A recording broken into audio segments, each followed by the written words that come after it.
नमस्कार साथियों, आप सभी का स्वागत है एजुकेशन लाइन में। कैसे हैं दोस्तों आप सभी? उम्मीद करूंगा आप सभी ठीक होंगे और रेगुलर जो क्लासें हमने ला रखी है क्लास 9th के लिए वो आप अच्छे से देख रहे होंगे। तो साथियों, आज के चैप्टर में हम बात करेंगे जो आपका 3rd चैप्टर है भूगोल विषय का। ठीक है, अपवाह तंत्र। तो अपवाह तंत्र का मतलब आप समझ गए होंगे, नहीं समझे तो हम पूरा डिस्कस इस वीडियो में करने वाले हैं। तो आपको वीडियो एंड तक देखना है। बाकी आपका कोई भी डाउट है आप मुझे कमेंट कर सकते हैं। यहाँ पे आप देख रहे हैं, सबसे पहले मैं आपको यहाँ पे एक मैप दिखा रहा हूँ जो कि इंडिया का मैप है। और यहाँ पे क्या लिखा हो गया है? मुख्य नदियाँ और झीलें।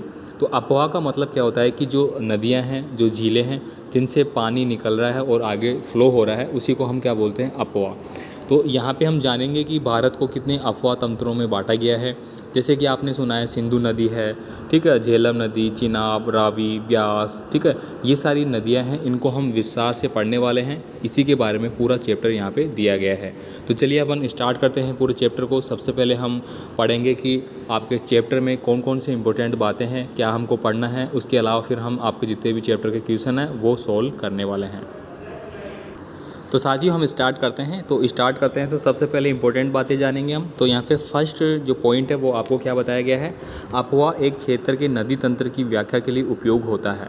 यानी कि अफवाह, हम जैसे कि मैंने अभी बात की, अपवाह क्या होता है? यानी एक ऐसा नदी क्षेत्र जहाँ पे पानी जा रहा है नदियों में, उसको हम क्या बोलेंगे? उसके लिए हम जो यूज करेंगे वर्ड, वो क्या होता है? अपवाह तंत्र। एक नदी तंत्र द्वारा जिस क्षेत्र का जल प्रवाहित होता है उसे अपवाह क्षेत्र या अपवाह द्रोणी कहा जाता है। गंगा की मुख्य धारा भागीरथी देवप्रयाग में अलकनंदा से मिलती है। तो दोस्तों, ये जो पॉइंट अभी अभी हमने बात की, ये वाला, ये काफ़ी इंपॉर्टेंट है। इम्पोर्टेंट कैसे है? ऐसा कैसा एग्ज़ाम में प्रश्न आता है कि जो देवप्रयाग है उसमें क्या होता है? तो भागीरथी और अलकनंदा है, वो यहाँ पे मिलान होता है नदियों का। ठीक है, तो ये आपको पॉइंट याद करना है। हरिद्वार में गंगा पहाड़ों को छोड़कर मैदानी क्षेत्र में प्रवेश करती है। तो यहाँ पे देखो, अपन ने पढ़ा क्या कि हरिद्वार जो जगह है वहाँ पे गंगा नदी है, वो पहाड़ों से आती आती रहती है, लेकिन यहाँ पे आके वो क्या करेगी? मैदानी क्षेत्र में प्रवेश करती है। तो आपको डायरेक्ट क्वेश्चन बनता है कि जो गंगा नदी है वह मैदानी क्षेत्र में कहाँ से प्रवेश करती है। ऐसा कैसा आपका प्रश्न आएगा? तो आपको क्या लिखना होगा कि वह हरिद्वार में पहाड़ों को छोड़कर मैदानी क्षेत्र में प्रवेश करती है। ठीक है, इसके बाद देखिए यहाँ पे ब्रह्मपुत्र नदी में तिब्बत में गाद कम होती है क्योंकि तिब्बत एक शुष्क तथा शीत क्षेत्र है। ठीक है, तो ब्रह्मपुत्र नदी को आपने पढ़ा है। ठीक है, हम पढ़ेंगे इसके बारे में विस्तार से। इसके बाद देखिए, प्रायद्वीपीय भारत की मुख्य नदियों में नर्मदा नदी, ताप्ती, महानदी, गोदावरी, कृष्णा और कावेरी है। तो दोस्तों, ये प्रश्न भी आपका एग्जाम में बनता है। ऐसा कैसा कि प्रायद्वीपीय भारत की मुख्य नदियों के नाम लिखिए।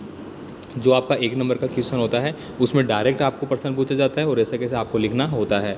आपको यकीन नहीं होता है तो आप प्रीवियस ईयर के जो भी प्रश्न पत्र आपके लगते हैं, टेस्ट वगैरह हो गए या फिर आपके द्वार्षिक परीक्षाएँ, वार्षिक परीक्षाएँ, उनमें आप देख सकते हैं। इनके पेपर में आपको बताऊँगा ज़रूर, ठीक है, जब आपकी पेपर का बात होगी। भारत का सबसे बड़ा जलप्रपात है वो कर्नाटक में शरावती नदी पर जोग प्रपात है। इसकी ऊंचाई है वो 255 मीटर है। तो ये आपको याद करना है। ठीक है, तो यानी कि सबसे ऊंचा जो आपका यहाँ पे जलप्रपात है वो कर्नाटक में स्थित है, जिसको हम जोग जलप्रपात के नाम से जानते हैं, और इसकी ऊंचाई आपको यहाँ पे दी गई है। पृथ्वी के धरातल पर 71% भाग जल से ढका हुआ है, लेकिन इसका 97% जल लवणीय है। केवल 3% जो भाग है वही स्वच्छ जल के रूप में है।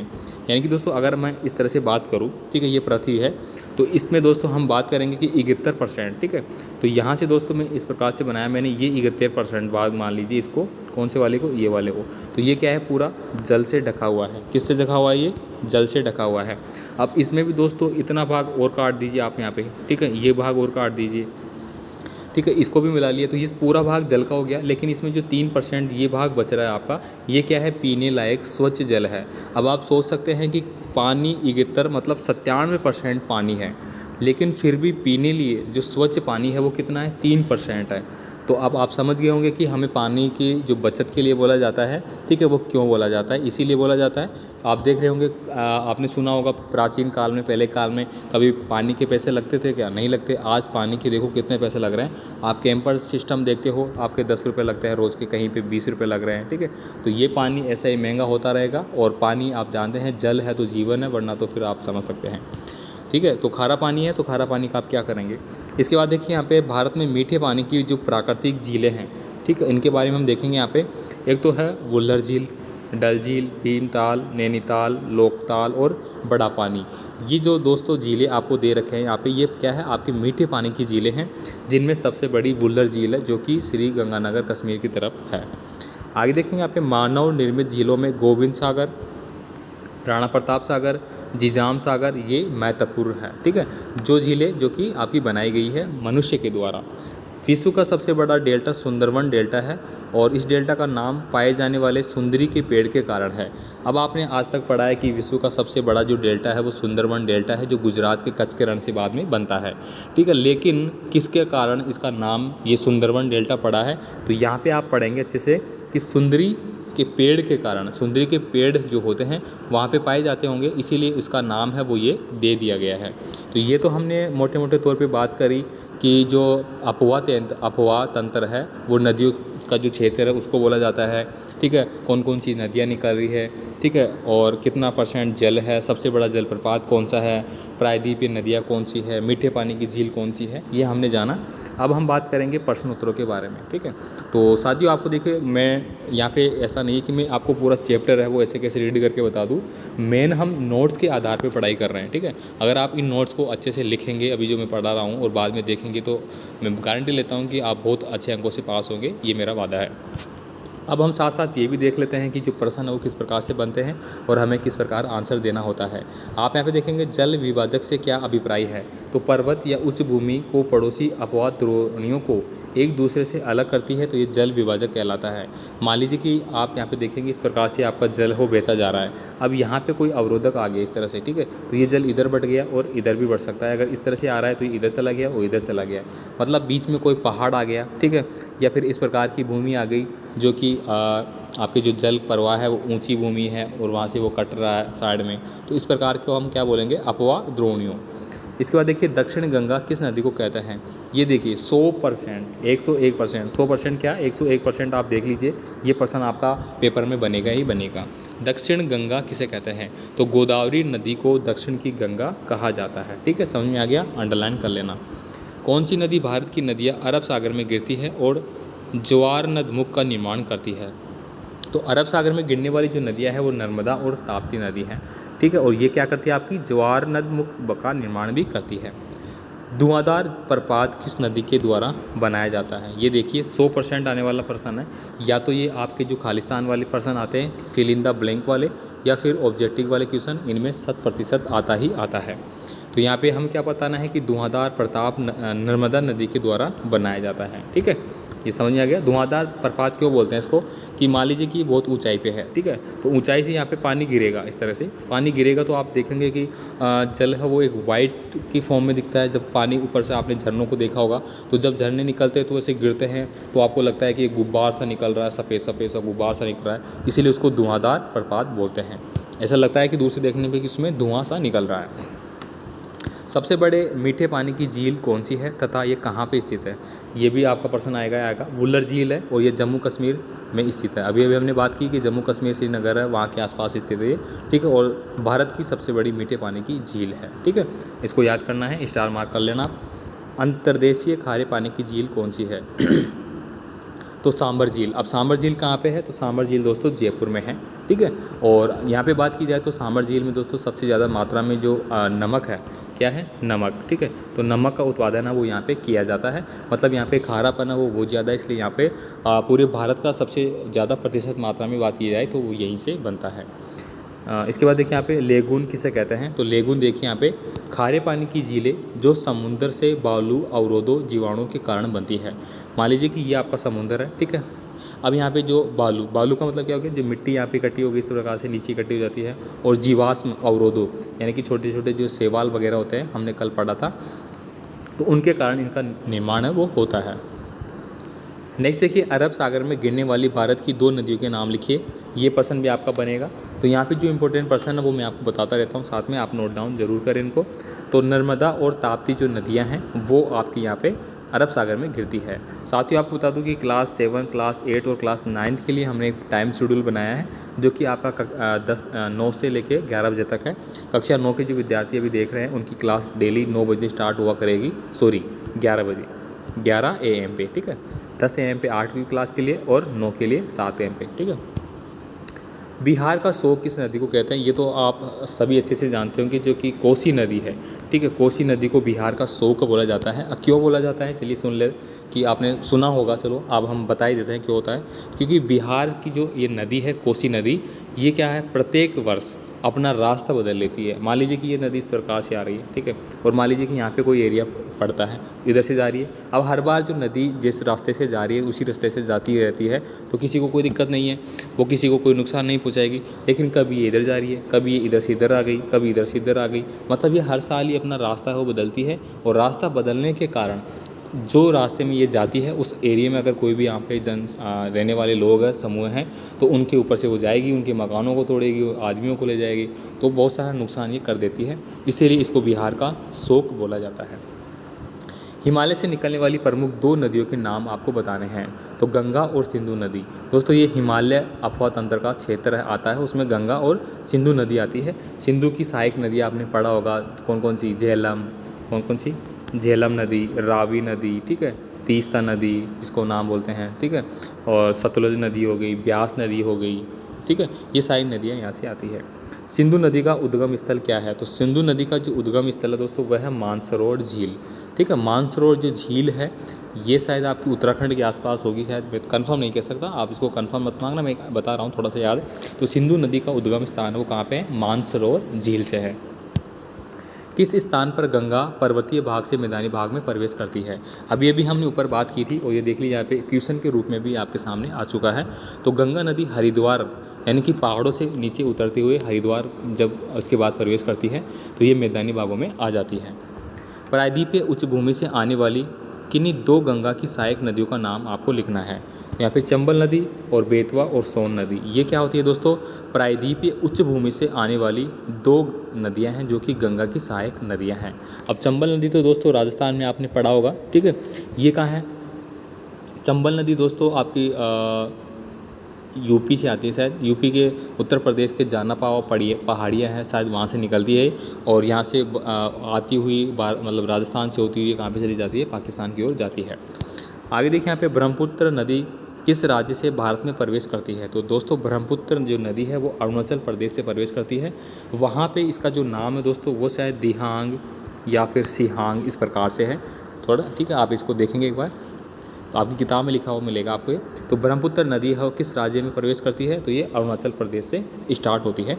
आपने जो नक्शा अभी मैंने बताया था, तो इस प्रकार से आप नक्शा मान लीजिए, ये जो नक्शा इस तरह से भारत का, तो यहाँ पे से ये प्रवेश करती है इधर से, ठीक है।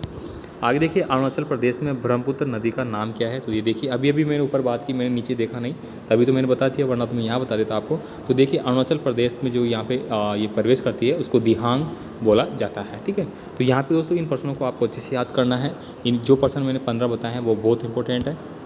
इसके बाद देखिए बड़े प्रश्न हम देखेंगे। तो बड़े प्रश्नों में हम बात करेंगे कि हिमालय की नदियाँ और प्रायद्वीपीय नदियों के मध्य जो अंतर है वो किस बात का अंतर है, तो इसको चलिए अपन देख लेते हैं। हिमालय की अधिकतर नदियाँ 12मासी नदियाँ हैं। अब देखिए हिमालय क्या है, एक बहुत ऊंचा पहाड़ है, बर्फ़ भी वहाँ रहती है, बर्फ़ पिघलती है। अब जब बर्फ़ पिघल के नीचे आएगी तो वो नदियों के रूप में आएगी, और नदियाँ हमेशा चलेगी, सीधी सी बात है, ठीक है। इसमें मतलब दिमाग लगाने की बात नहीं है, ये आप आसानी से समझ सकते हैं कि मान लीजिए कहीं पर ऊपर बर्फ़ जमी हुई है और वो नीचे पिघल के आ रही है, तो वो पूरे 12 महीने आती रहेगी।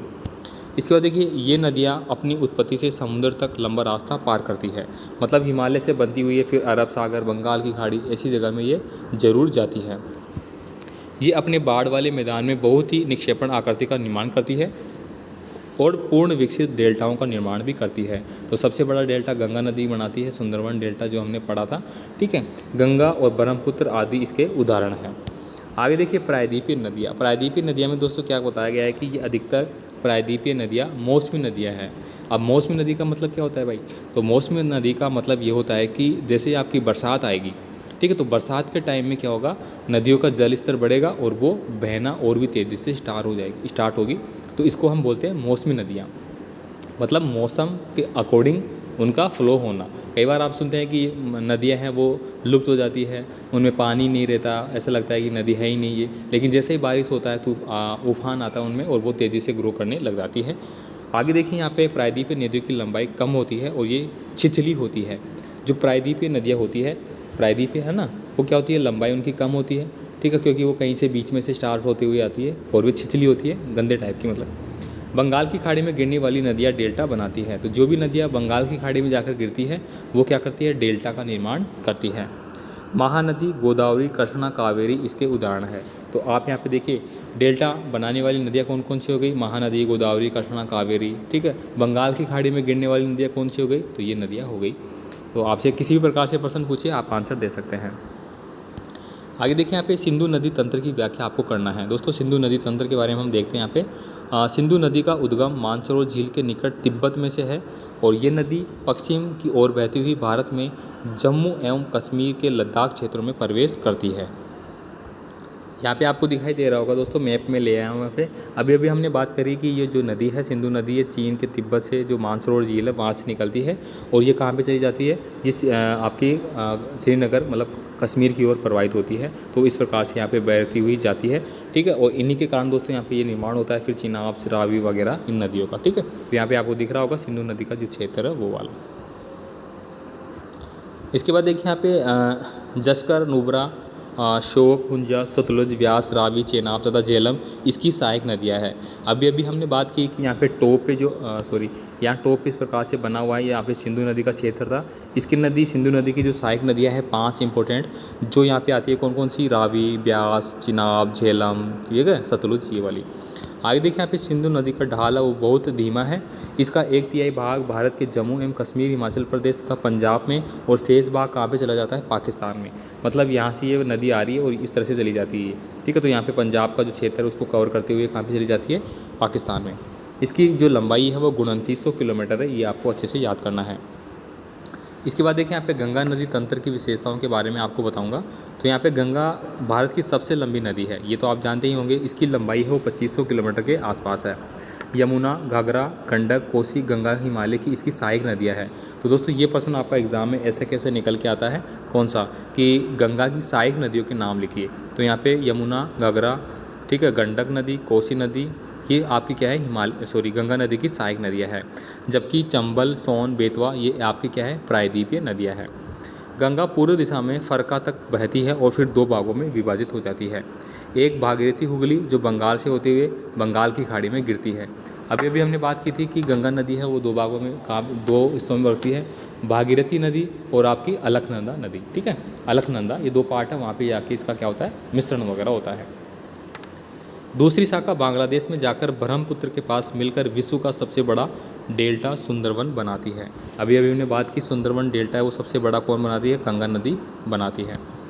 गंगा नदी तंत्र उत्तर के विशाल मैदानों के बहुत बड़े भाग को सींचता है।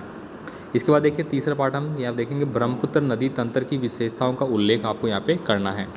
तो ब्रह्मपुत्र नदी तिब्बत के निकट मानसरोवर झील के पूर्व से निकलती है और पूर्व की ओर ही बहती है। ठीक है, तो ये इंपॉर्टेंट देखना है दोस्तों। अगर गलती से कोई पार्ट मैं गलत बोल देता हूँ तो आप उसको मुझे कमेंट कर सकते हैं। कई बार हो जाता है कि बोलना कुछ और होता है और कहीं और कुछ निकल आता है।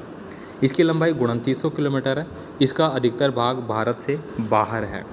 ठीक है, अभी अभी हमने बात की कि ब्रह्मपुत्र नदी है वो यहाँ पे एंटर होती है अरुणाचल प्रदेश से। उसका नाम वहाँ पे क्या होता है, दिहांग होता है। उसके बाद जैसे जैसे आगे चलती है असम होती हुई जाती है। ठीक है, तो यहाँ पे इसका नाम है वो बदलता रहता है। ठीक है, इस प्रकार से नामचा बरवा शिखर के पास पहुंचकर ये यू अक्षर जैसा मोड़ लेती है। अरुणाचल प्रदेश में एक ग्रोज के माध्यम से प्रवेश करती है। ग्रोज का मतलब क्या हो गया, दर्रा। ठीक है, जिसको हमने कल एक आपको मैप दिखाया था, दर्रा भारत के जो मोस्ट इंपॉर्टेंट दर्रा हैं, मैं एक बार बता देता हूँ। ये मैप आपको दिखाई दे रहा है। तो यहाँ पे देखिए भारत के प्रमुख दर्रे आपको दिखाई दे रहे होंगे। ये दर्रे हैं, यहाँ से नदियों का प्रवेश होता है और यहीं से दोस्तों अगर आपको जैसे कि मान लीजिए आपको यहाँ पे चीन में जाना है, चीन आपका यहाँ पे पड़ता है, तो इन दर्रों से निकलते हुआ आपका जो मार्ग है वो आपको मिलेगा और यहाँ से आप जा सकते हैं। ठीक है, यहाँ पे देखिए आपका ये आपका जम्मू कश्मीर का इलाका आ गया। यहाँ पे श्रीनगर है, फिर आपका यहाँ पे देखिए पीर पंजाल है जो ज़िला है, बनिहाल दर्रा है, रोहतांग दर्रा है, ठीक है, काराकोरम हो गया। ये सारे दर्रे आपके इंपॉर्टेंट है। और जो अभी अभी हमने बात की अरुणाचल प्रदेश की, तो वो यहाँ पे है आपका। और यहीं से दोस्तों यहाँ पे जो दर्रा बना हुआ है, यहाँ से जो आपकी ब्रह्मपुत्र नदी है उसका एंटर होता है भारत में। ठीक है, जिसको अपन क्या बोलते हैं, दिहांग बोला जाता है। ठीक है, यहाँ पे देखिए अरुणाचल प्रदेश। ठीक है, कौन सी, ब्लू वाली लाइन। और यहाँ पे ब्लू वाली लाइन कहाँ पे, ये रहा, ये बात की मैंने। और यहीं से उसकी एंट्री होती है। नेक्स्ट देखिए यहाँ पे दिबांग, लोहिता, कोयनुला इसकी प्रमुख सहायक नदियाँ हैं। तो आप सहायक नदियाँ जो भी इंपॉर्टेंट है इनको आप अंडरलाइन ज़रूर रखेंगे, इनके बारे में आपका जो छोटा क्वेश्चन है वो ज़रूर बनते हैं। भारत में असम के मैदान को ये नदी मुख्यतः सींचती है। मतलब जो आपकी ब्रह्मपुत्र नदी है इसका सबसे ज़्यादा जो जल है वो कहाँ पे जाता है, असम में जाता है।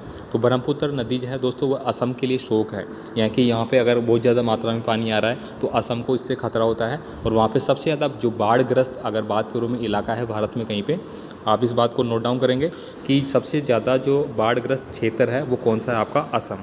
ठीक है, और असम इसी के कारण ब्रह्मपुत्र नदी के जो उफान होता है, ठीक है, इसका जल स्तर बढ़ जाता है, इसी कारण यहाँ पे सबसे ज़्यादा बाढ़ग्रस्त क्षेत्र बोला जाता है। यहाँ पे देखिए ये लिखा गया है, यहाँ पे वर्षा स्तर में बड़ी आती है और असम में अधिक नुकसान रहती है। असम में इससे में गाद का बहुत होती है। इसके बाद देखिए झीलें मानव के लिए क्यों महत्वपूर्ण है। तो ये सारे प्रश्न आपको एग्जाम में ऐसे कैसे देखने को मिलते हैं, इनको आप अच्छे से ज़रूर देखेंगे।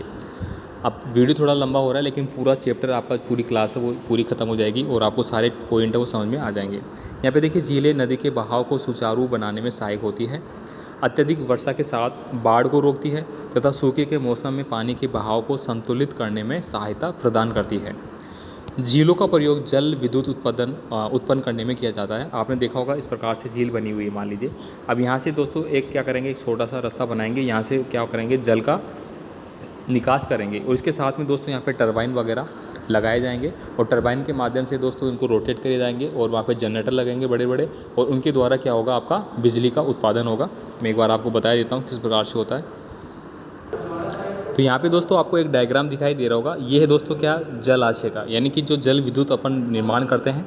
यहाँ पे आप देख रहे होंगे दोस्तों ये एक आपका जल का भरा हुआ है, मतलब ये एक झील है, यहाँ पे पानी भरा हुआ है। अब यहाँ पे दोस्तों एक छिद्र किया जाएगा जहाँ से पानी धीरे धीरे मात्रा में निकलेगा।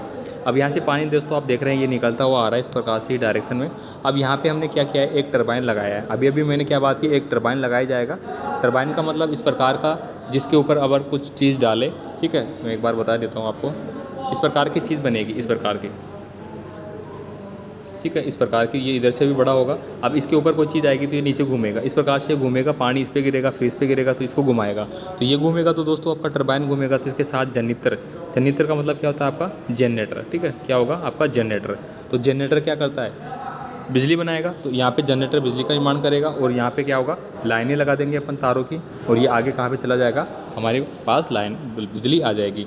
बाकी जो बचा हुआ पानी है वो नदी में चला जाएगा इस प्रकार से, ठीक है। तो ये आपको समझ में आ गया। तो दोस्तों आपको मैं एक्स्ट्रा फैक्ट भी बता रहा हूँ किस प्रकार से चीज़ें हो रही है। तो दोस्तों देखो आपको ज़्यादा कुछ चाहिए नहीं, बस आपका प्यार और सपोर्ट मिलता रहिए और आप ज़्यादा से ज़्यादा छात्रों को इन्वाइट कीजिए ताकि मैं आपको बहुत चीज़ें बहुत अच्छे तरीके से समझा सकूँ, ताकि आपको अच्छे से समझ में आए और एग्ज़ाम में आप बहुत अच्छा प्रदर्शन करें और आप आगे जाके भविष्य में बहुत अच्छे पद पे कार्यरत रहे।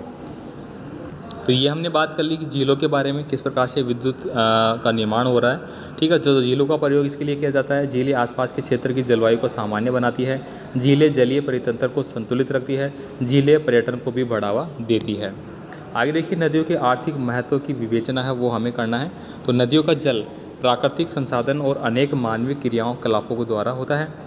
नदियों के तट प्राचीन काल से ही निवास स्थान रहे हैं, मतलब जो नदियां हैं उनके आसपास ही लोग अपना निवास स्थान बनाते हैं। क्यों? क्योंकि नदियों के पास रहेंगे तो जल की आपको जो पूर्ति है वो मिल जाएगी। साथ ही आप अपना सामान एक जगह से दूसरी जगह ले जाना है तो आप नाव के माध्यम से नदियों में ले जा सकते हैं, ठीक है। आर्थिक गतिविधियों के अंदर बना हुआ सिंचाई, नौ संचालन, जल विद्युत निर्माण, इन सभी में इनकी कायम भूमिका होती है। इसके बाद देखिए नदियों में प्रदूषण के कारणों की समीक्षा आपको करनी है कि नदियों में जो प्रदूषण है वो किस प्रकार से हो रहा है। तो नदी जल की घरेलू, औद्योगिक तथा कृषि में बढ़ती मांग के कारण इसकी गुणवत्ता प्रभावित हुई है। उद्योगों के द्वारा परिकर्षित कचरे को नदियों में बहा देते हैं, मतलब दोस्तों कल कारखाने बने हुए हैं इस प्रकार से, ठीक है। यहाँ से दोस्तों कोई गंदा पानी निकल रहा है, यहाँ पे कोई नदी जा रही है, इसमें छोड़ दिया, यहाँ पे कोई फैक्ट्री है, इसमें छोड़ दिया, इस प्रकार से नदियाँ प्रदूषित हो रही है, ठीक है। और शहरीकरण इसका प्रदूषण बढ़ाने का प्रमुख कारण है। लंबी धारा होने के बावजूद तिब्बत के क्षेत्र में ब्रह्मपुत्र में कम गाद क्यों है? तिब्बत ठंडा तथा शुष्क क्षेत्र है। वर्षा कम होने की वजह से इसकी सहायक नदियों में भी जल की मात्रा है वो कम हो जाती है। जल कम होने का कारण इसकी अपरदन शक्ति कम है, जिसके कारण इसकी गाद में की मात्रा में कमी आती है। आगे देखिए ज्वार नदमुख क्या होते हैं। तो जब नदी समुद्र में तीव्र ढाल के साथ गिरती है, मतलब इस प्रकार से कोई नदी है और यहाँ पे आपका समुद्र है और ये तीव्र ढलान के साथ इसमें गिर रही है, ठीक है। तो इसकी गति भी तीव्र होगी, जिसके कारण इसके मुहाने पर कोई निक्षेपण नहीं हो पाता। यही मुहाने ज्वर नदमुख कहलाते हैं। ठीक है, समझ में आ गया, मैंने बता भी दिया। इस प्रकार से ढाल युक्त है और यहाँ से नदी आ रही है और इसमें गिर रही है, और यहाँ पे गिरने की जो तीव्र गति होगी, ठीक है, जिसमें कोई अवरोध नहीं होगा, कोई निक्षेपण नहीं होगा, इसी को अपन क्या बोलेंगे, ज्वरनद मुख। सहायक नदियाँ तथा वितारनिकाओं में अंतर आपको बताना है, ये इंपॉर्टेंट नहीं है, आप पढ़ो तो फिर भी अच्छी बात है। नदियों के द्वारा निर्मित विभिन्न अपवाह प्रतिरूपों की व्याख्या आपको करना है। तो आप यहाँ पे पढ़ेंगे कि धूमाकृति प्रतिरूप हो गया, जल जालीदार हो गया, आयताकार हो गया, आर्य हो गया और अंतर्देशीय अपरवाह हो गया। ठीक, इसके बाद देखिए अभ्यास प्रश्न पुस्तिका के प्रश्न है। निम्नलिखित में से कौन सा वृक्ष की शाखाओं के समान अपवाह प्रतिरूप प्रणाली को दर्शाता है। ठीक है, तो यहाँ पे देखिए 3-4 दिए गए हैं, इनको मैं एक बार स्लाइड करके दिखा देता हूँ क्योंकि हमने पूरा टॉपिक पढ़ लिया है, मोस्ट इंपॉर्टेंट पर्सन भी देख लिए। वुलर झील किस राज्य में है, अभी अभी हमने पढ़ा था। वुलर झील कहाँ पे है, तो जम्मू कश्मीर में है। ठीक है, नर्मदा नदी का उद्गम स्थान है वो कहाँ पे है, तो ये भी हमने पढ़ा। निम्नलिखित में से कौन सी लवणीय झील है, तो ये भी हमने पढ़ा। ठीक है, सांबर, वुलर, डल, गोविंद सागर। निम्नलिखित में से कौन सी नदी प्रायद्वीपीय भारत की सबसे बड़ी नदी है, हमने ये भी पढ़ा, कौन सी, नर्मदा नदी।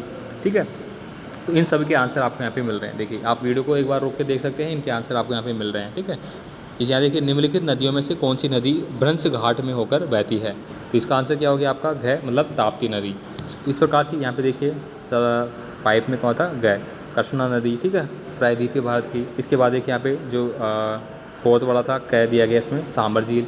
मैंने बोला था ना लवणीय झील, कि सांबर झील ऐसी झील है जिसमें कि भारत में सबसे ज़्यादा मात्रा में नमक का उत्पादन किया जाता है, क्योंकि लवण ज़्यादा होगा तो नमक ओबियसली सबसे ज़्यादा बनेगा।